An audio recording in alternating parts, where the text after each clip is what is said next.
Hello and welcome to the special CNBC Africa broadcast. We're still coming to you live from Johannesburg in South Africa. And yes, if you've been tuned in, you would have seen we've just completed part 1 of our presidential investment chats. We're moving into part 2 of our presidential investment chats. And joining me now on stage for this part of the broadcast, we're joined by His Excellency President Macky Sall, President of the Republic of Senegal.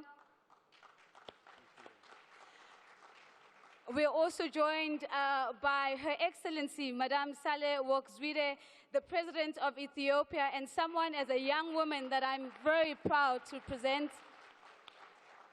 Thank you, Madame. Your presence today means so much to many young African women.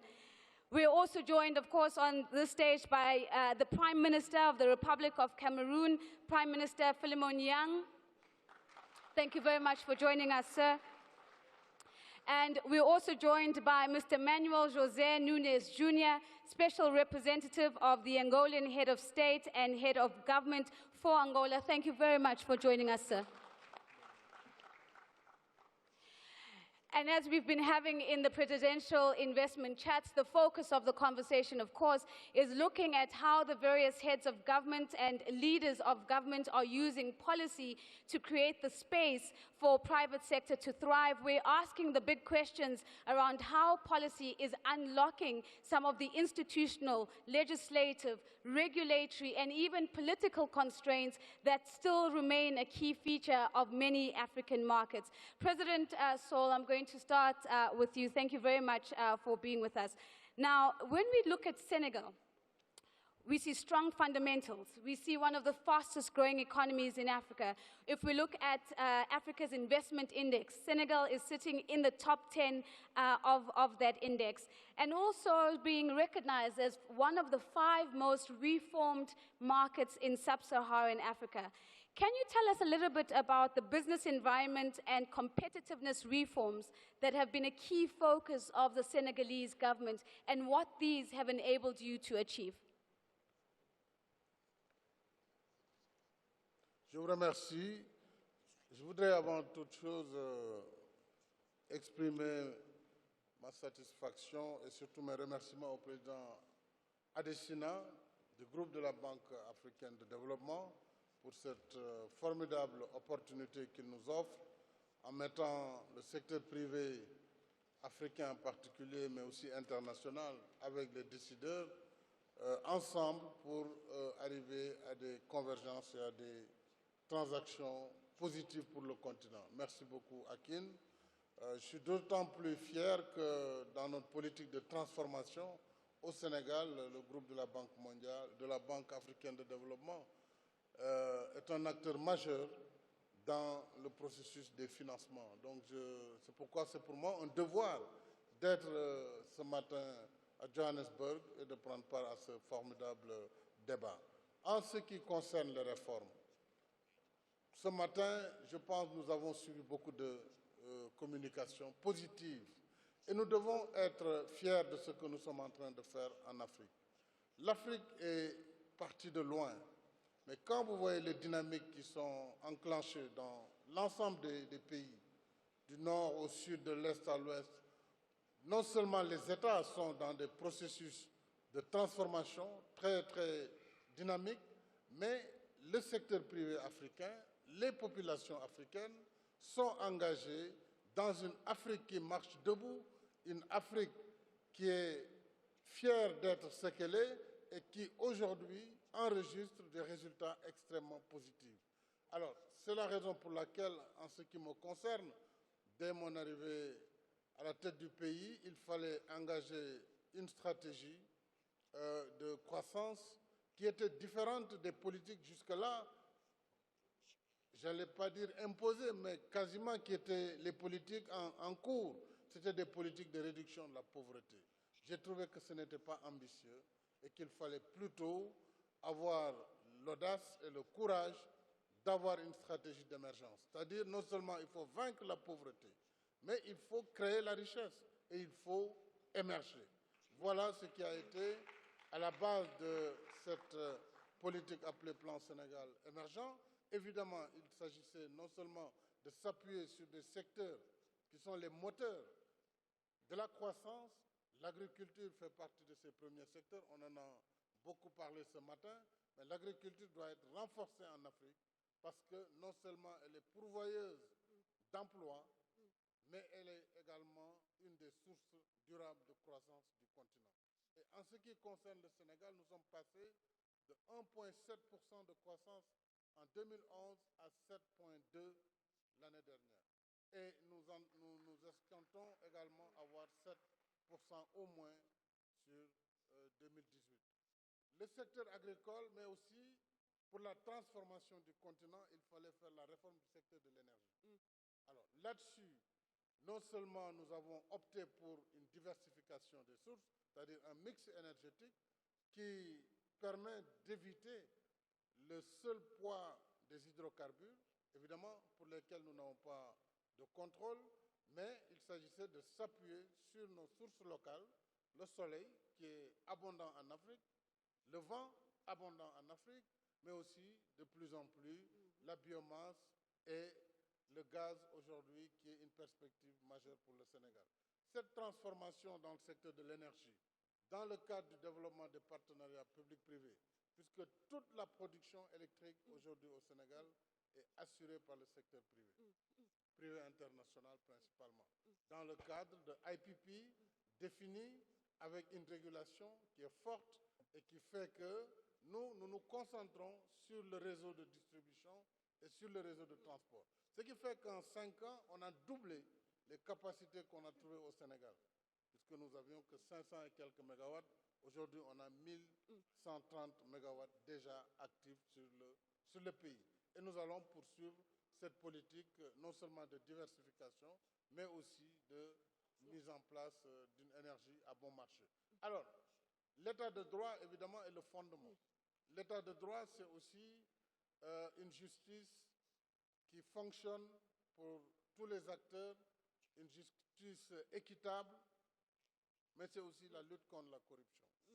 Et là, croyez-moi, je connais des pays comme le Nigeria qui font face. C'est un défi quand on parle de lutte contre la corruption. Puisque si on veut réellement lutter contre la corruption, ça veut dire qu'on veut mettre des organes robustes au niveau de la justice, et ça veut dire qu'il faudra traduire des acteurs qui ont été, en tout cas, poursuivis pour faits de corruption. Et à partir de ce moment, vous avez maintenant tout un tas de mécanismes et de dispositifs qui luttent contre, évidemment, cette politique qui est, en tout cas, à l'avant-garde de ce que l'Afrique doit faire. Et le Sénégal a beaucoup agi dans la réforme de l'environnement des affaires, ce qui a aussi eu comme conséquence immédiate le développement de l'investissement privé. Merci beaucoup, Your Excellency. Thank you very much for that. Some really strong insights coming through. Again, you've raised the issue of the rule of law and tackling corruption, and I'm hoping that I'll get an opportunity to unpack some of that. Very briefly, very briefly, you speak about public-private partnerships as going to be the key model that is going to unlock the opportunity in the energy sector. We've been talking about public-private partnerships for a long time across the continent. What are you doing differently in the PPP configuration that is going to attract even more private sector capital than what we might have seen before? Alors, ce qui est nouveau, c'est d'abord une régulation forte qui était là pour ce qui concerne le Sénégal depuis 1998. Mais c'est la politique sectorielle de l'énergie que j'ai définie qui voudrait enlever à l'État la part, n'est-ce pas, de production, puisque jusque-là, les sociétés nationales elles-mêmes allaient s'endetter via le ministère de l'économie et des finances. Et donc, nous prenions la dette sur nous.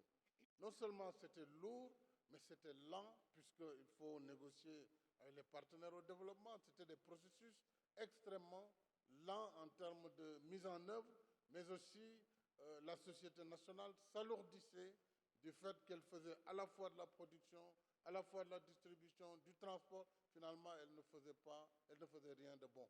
Alors aujourd'hui, nous l'avons concentrée, elle a fait des résultats importants dans le cadre de l'optimisation de de la distribution de l'électricité et dans le cadre, évidemment, du transport. Et nous avons libéralisé la production et nous sommes en train même de libéraliser la distribution, mais dans des zones économiques spéciales qui sont destinées à favoriser l'investissement privé. Nous avons certaines zones économiques où aujourd'hui, le privé peut aussi créer lui-même sa production et la vendre aux autres privés ou en tout cas la vendre dans le cadre de l'espace. Ce sont ces réformes en réalité du contrat Take or Pay qui ont été à l'origine vraiment de l'éclatement avec aussi la diversification du secteur électrique. Et l'électricité conditionne tout le reste. C'est pourquoi l'Afrique doit en effet régler la question de l'énergie.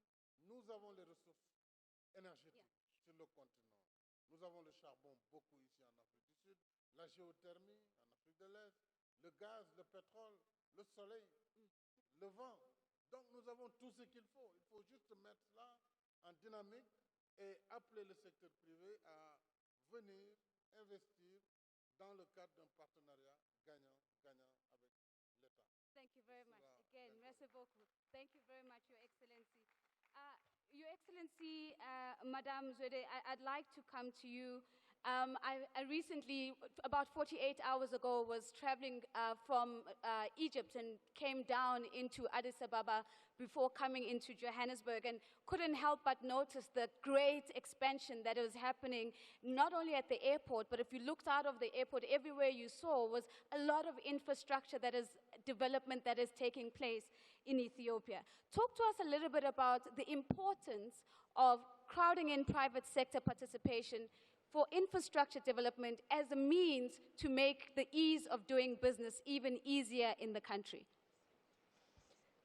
Thank you very much.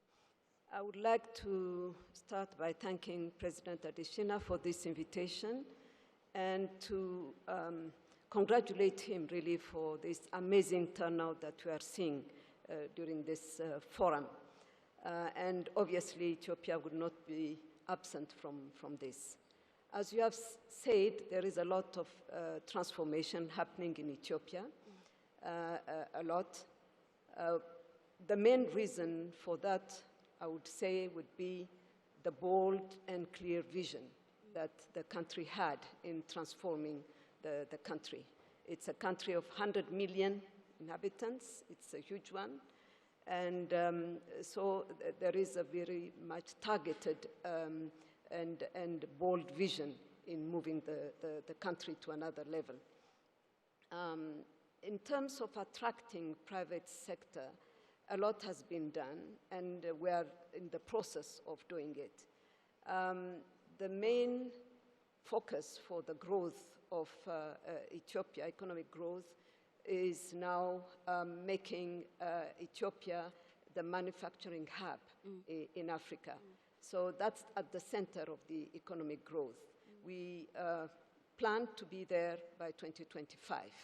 2025 is another landmark where we are planning to become the lower middle income country as well. But a lot of institutional arrangements have been made in order to attract private investment, both locally and from outside. You may know that Ethiopia is one of the largest recipients of FDI, and that must have been because of the dynamism of and the clear vision that it has been articulated. Many measures have been taken that are similar to what others have done, but really to ease, the participation of investors. One of the major, projects that we have is the development of industrial parks. Yes. We have like 10 of them throughout the country, and many private industrial parks coming. The success has been seen in the way that many factory sheds have been fully occupied in some of the parks already. So, and of course, the one-stop, arrangements that has been made, tax exemptions, duty exemptions, and so on. So, in any case, Ethiopia believes that the private sector has a role. For so long, the government has been the main employer. And in terms of infrastructure, and I will end with that, there is a lot that has been done. We have now an electric railway between Addis Ababa and Djibouti. Yeah. The airline, Ethiopian Airlines, there is no need to say it's a hub in terms of aviation. Fast roads that has been built in main areas and so on. I think all this helps, attracting investors.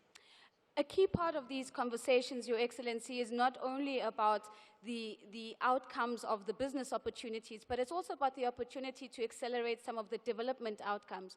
And we know that Ethiopia is the second largest country after Nigeria on the continent, and the latest statistics are suggesting that at least 70% of the population is under the age of 30. Now, what is the thinking around ensuring that with investment also comes employment creation, because this is going to be a very, very big variable for the future of Ethiopia? Yes. No, you're absolutely right. We have, yes, 70% under 30. 30 million young Ethiopians are enrolled currently. We have 1,300 kind of technical and vocational schools, 50 universities around the country. There is a huge manpower force coming up. And we believe that this is a good opportunity in terms of investing in human resources, a trainable force that can be used immediately for any investor that may wish to come to the country. So we do believe that this force is, in fact, an added value and a good addition to the work that we are doing in attracting investment in Ethiopia. Thank you very much, Your Excellency. Thank you very much. I'm going to move on to Prime Minister Yang. And Prime Minister, if one looks at the investment profile of Cameroon, it's easy to see that China has been a very steady partner, a long-term partner for Cameroon. Talk to us a little bit about some of the initiatives underway to broaden the investment base, so that there's not only the relationship with China as the strongest, but we're also crowding in investors from other parts of the world to compete for the opportunities in Cameroon. Thank you. Thank you very much. First of all, I wish to bring you the greetings of our President, President Paul Biya, who couldn't make it to this meeting. He would have liked to be here. Well, we are working very successfully with China. China is one of the main investors in Cameroon. But we're also working very successfully with other countries, for instance, the Western countries. We have put in place a whole system to make ourselves attractive to investors. First of all, we have an investment promotion agency, which is doing very well. And we are a liberal economy, so anybody who would like to invest in Cameroon would have a whole system which is favorable. We have a stable legal system, and in fact, we put in place a law which gives advantages to investors in all kinds of areas. For instance, if you're a first investor, you are going to have a number of advantages. We also have a bank for small and medium-sized enterprises. We also have an agency to promote small and medium-sized enterprises. We are building a very successful sector on energy, hydroelectricity, because we have a tremendous potential. We are also rendering doing business a wonderful thing in Cameroon. The public and private sectors are cross-fertilizing each other, and this is making us more and more attractive. So that if you were to see how many people are coming to us, you will realize that the Chinese sector is important, but it's not the only sector in Cameroon. We also have build, operate, and transfer possibilities. This one makes it possible for any company which would like to do business in Cameroon to work successfully. And we know we've maintained a good growth in the past few years, 4 to 5%. We also have modern telecommunications and information infrastructure in place. So we have everything that can attract everybody in addition to the Chinese. I love that. We have everything that can attract everybody in addition to the Chinese. So everybody is welcome. Yes. Thank you very much.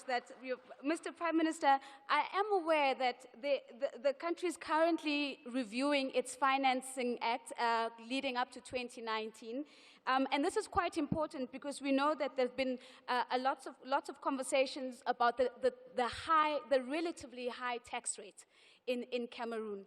Talk to us a little bit about some of the thinking around how do we use the Financing Act, what's likely to come out from a taxation perspective that would increase further the attractiveness of Cameroon? In fact, about the taxes, we are evolving very fast.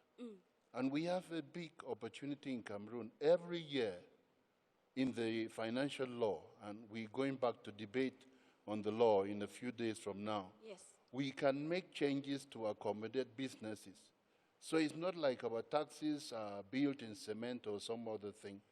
Every year we can make the changes to accommodate companies. And in fact, the private sector works with the Ministry of Finance to review the taxes every year. We are not where we used to be 10 years ago. And we're evolving. Any investor who comes to Cameroon and points out to us that there are issues with taxes, we will listen to the company and make amendments so that we can move forward together. Thank you very much, Prime Minister. So we're not only open for business, we're also here to listen and to have a conversation and dialogue. I'm going to come to you, Mr. Nunes, and again, thank you very much for joining us today. And I want to just raise a broad theme. Whether you're talking about South Africa, whether you're talking about Cameroon, whether you're talking about Nigeria, whether you're talking about Ethiopia, oftentimes, when elections are on the horizons or elections have just taken place, there's a lot of political noise. How do we ensure that the investment community does not get caught up in the political noise and lose sight of the investment opportunity that remains before and after human beings have taken office?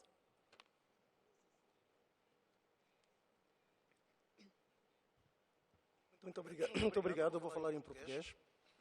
E, em primeiro lugar, eu gostaria de apresentar aqui uma saudação especial do Presidente de Angola, Sua Excelência João Lourenço, que eu aqui represento. E essa saudação é muito especial para o Dr. Alicina, que é o Presidente do Banco Africano de Desenvolvimento. Muito obrigado.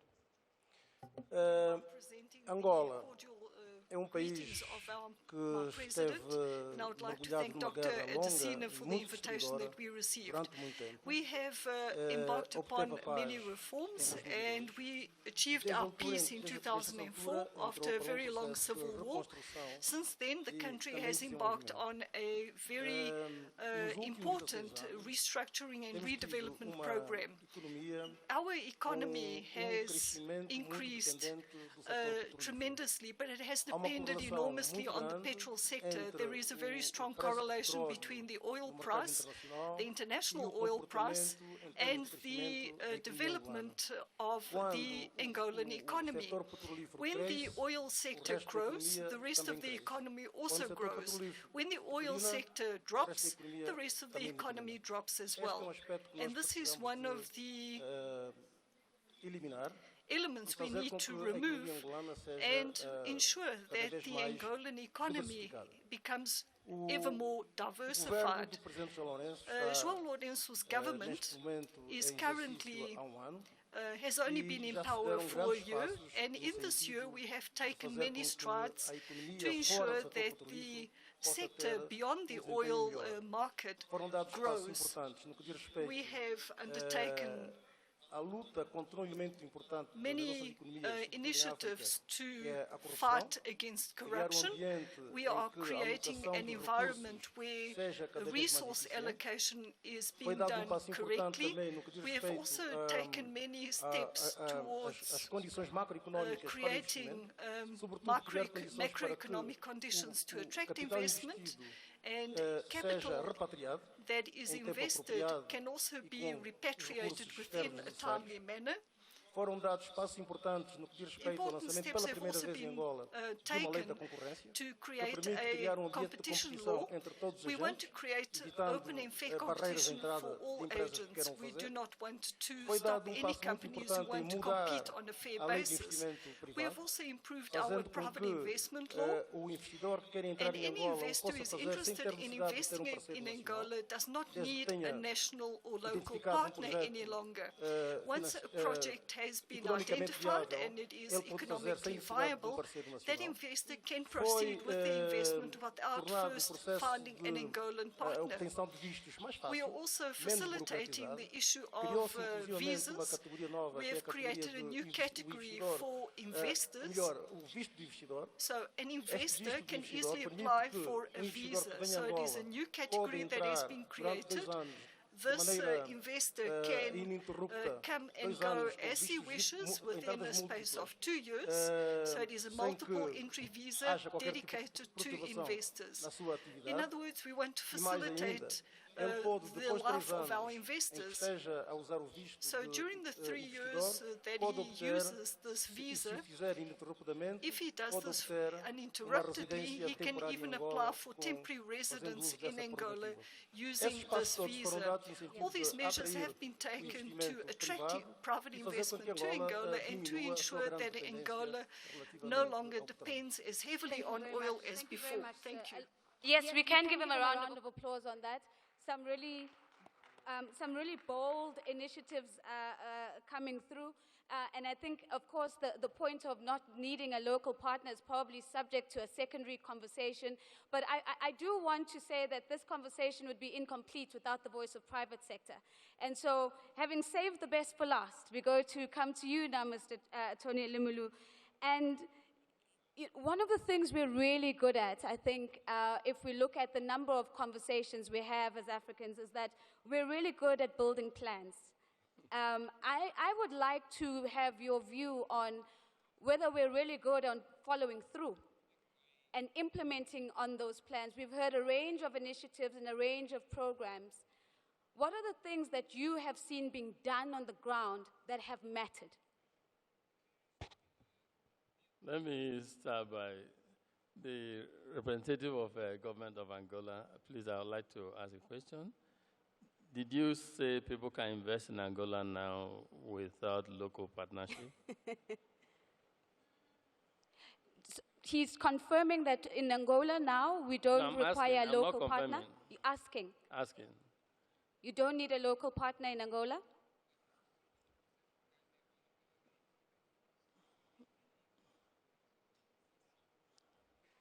O que eu disse é que para um investidor estrangeiro entrar em Angola, poderá fazê-lo diretamente sem que tenha necessidade de ter parceiro nacional. Proceed without first finding a local partner.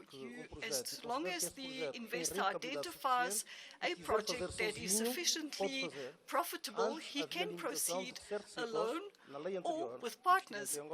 In the past, there was a law that limited investment to investors who had to first find a local partner. This has been removed from our new private investment law, and this is to facilitate investment in our country. Thank you. So let's your reaction to that, Mr. Tony Limulu. I think that is very commendable. Congratulations. We shall resuscitate our investment application in your country following this now. And Mr. President, Madam President, I also heard you say Ethiopia intends to become a monetary center. Ethiopia? That would be nice, at least to go for Ethiopia to open up the economy so that people can invest. No, talking about, we commend President Adesina and his wonderful team for this. He's been a great transformative person right from when he was a minister in Nigeria to where he is today, so we're not surprised by what he did. We're very proud of you. Indeed, we are having this convening not because people don't want to invest in Africa. We need to live with that. There's so much private global capital looking for a destination, but they go to where destination they are welcome. So if there's one lesson we need to take away from this forum, this investment forum, my viewpoint, is well good to sign deals, but beyond signing, we need to make sure that those deals work. So one thing we need to take away is we should go back and reform our countries, our economies, because there's indeed so much capital looking for the right places to go to. In talking about plans and investment, I often ask myself, I'm not a public sector, but as a private sector person, there are two things we do, and we try to do very well. First is ability to articulate great plans, but more importantly is executing those plans. Thinking through policies and plans very well. We heard almost all the private sector people who have spoken here today talked about policy consistency, richness, and robustness of policies. This is very good to attract investment. But equally important is how we execute. Yeah. And one of the presidents spoke earlier on and said, private sector and public sector are not in competition. We should work together. We should develop policies consistently that would encourage the private sector to invest. If we have private sector invest, we'll be able to deal with most of the issues and challenges that even government on a daily basis is trying to address. Talk of unemployment. Government on its own cannot create employment. Government needs to facilitate economic agents and actors that will help to create employment. That's the private sector. The private sector, small and medium-scale enterprises, that is where you create employment. But why, therefore, is it that private sector, the small and medium-scale enterprises don't do well?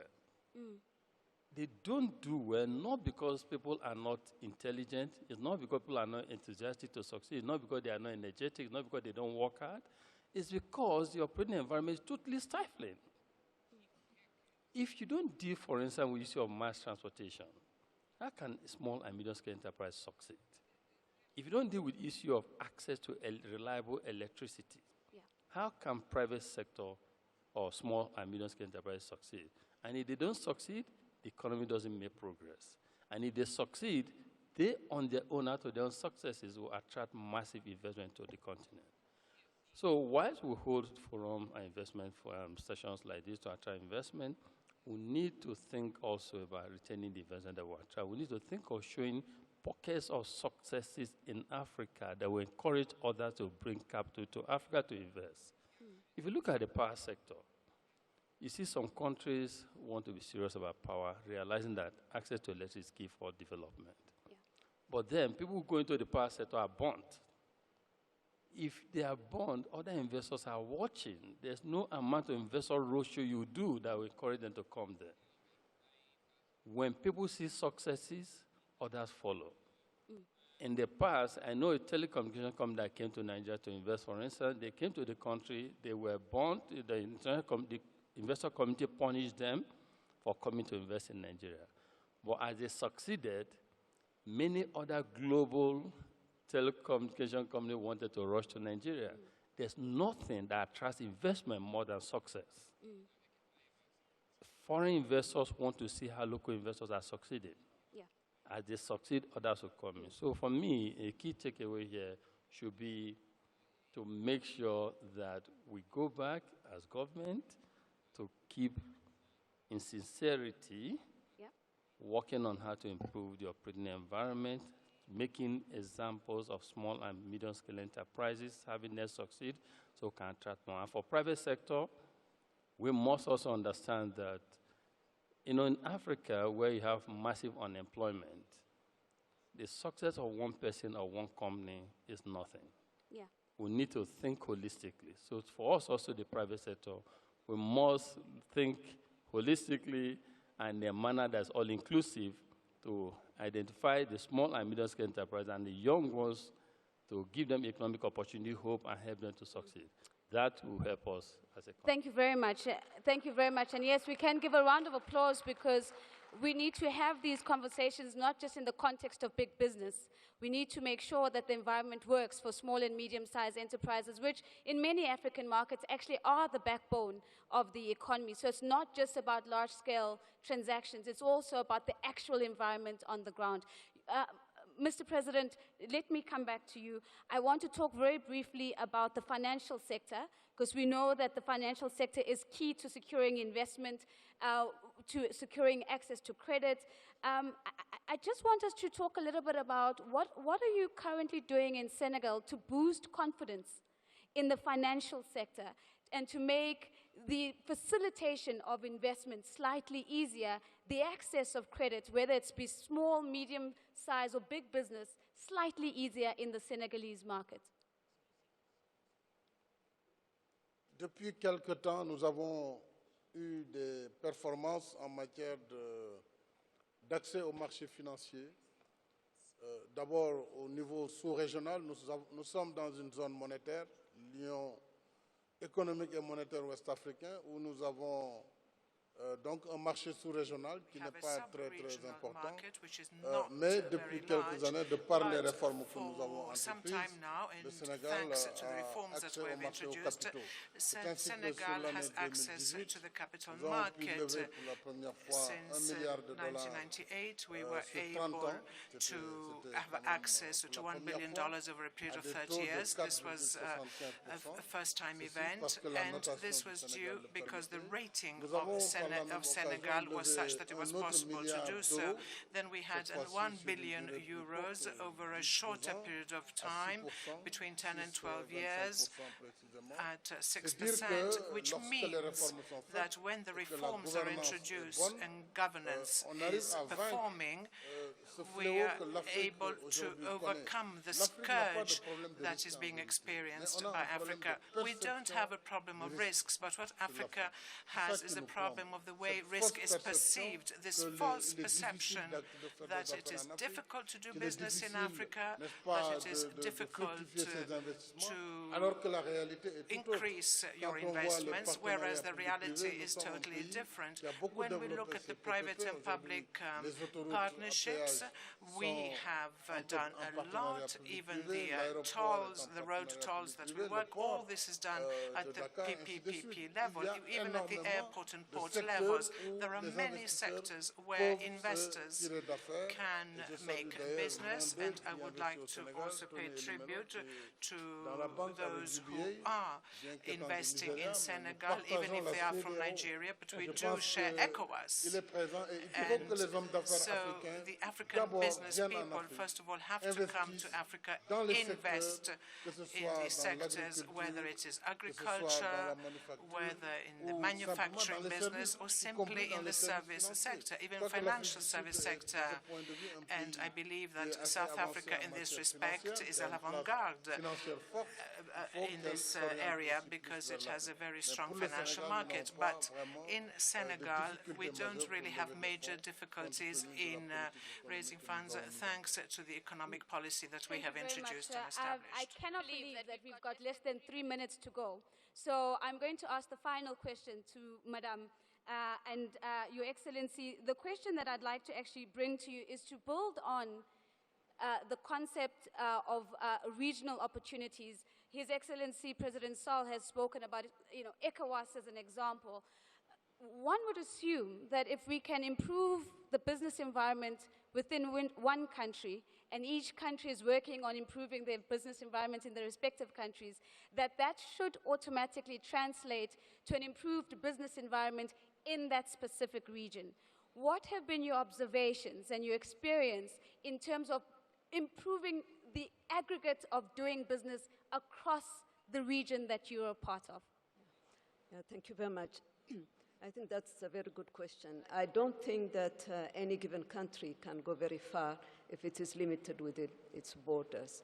And we know that regional economic communities are the building blocks of the African Union, so coming together is a must as far as we are concerned.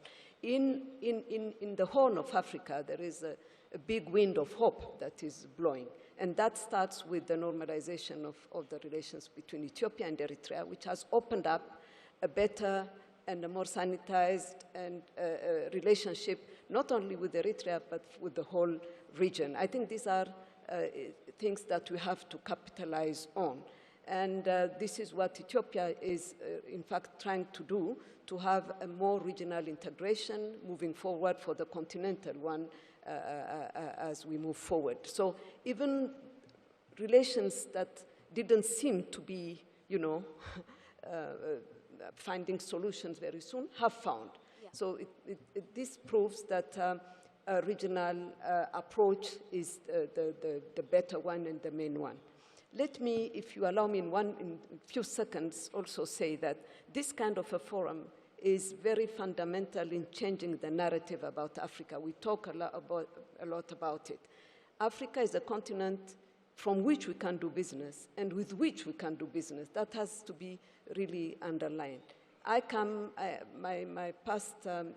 recent past experience was with the United Nations. We spend close to $9 billion in peacekeeping on this continent. And look at what is needed for others. Looking at Africa through the lens of security and peace and security only is not leading us anywhere. And the nexus between peace and security and development is very clear now. So it's not compartmentalized. So I agree with what His Excellency President Sall and President Adesina has said. This element of risk, of perceived risk, has to really be addressed, because there is no situation where there is zero risk-free, where you can, one doesn't stop for the other to start. And I think we have to find this change of mindset. Thank you. Thank you very much. And that is how we wrap up this particular show, on the note of perceived risk and remembering that the narrative is changing and we are the voices that are changing the narrative. As you've heard from the panelists, really talking about how they're using policy to open up the space for private sector to thrive in their various markets. These have been the Presidential Investment Chats live here in Johannesburg, South Africa at the Africa Investment Forum. For CNBC Africa, I'm Nozi Pombanjo.